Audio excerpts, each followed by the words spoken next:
तर फोकस खूप महत्वाचा असतो. आणि आज तुमच्या पुढं मुख्य चॅलेंज आहे तुमच्या हातात असणाऱ्या मोबाईलचं. दुसरं काहीच नाही. Okay.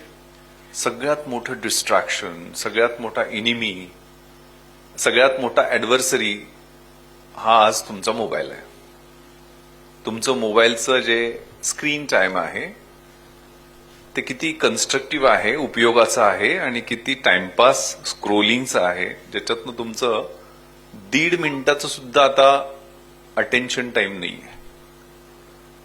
If you focus you learn, if you learn you grow, and if you grow then only you can enjoy. तुमचं सगळं काय कंट्रोल त्या मोबाईलनं घेतलेलं आहे.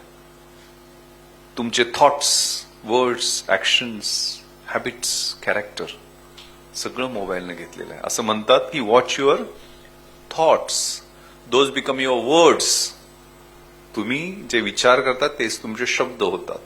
Watch your words, those become your actions. तुमच्या शब्दातनंच तुमच्या कृती घडतात.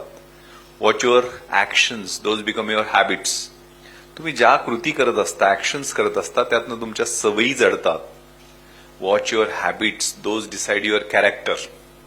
तुमच्या ज्या सवयी असतात त्यातनंच तुमचं चारित्र्य घडतं, आणि your destiny is dependent on your character.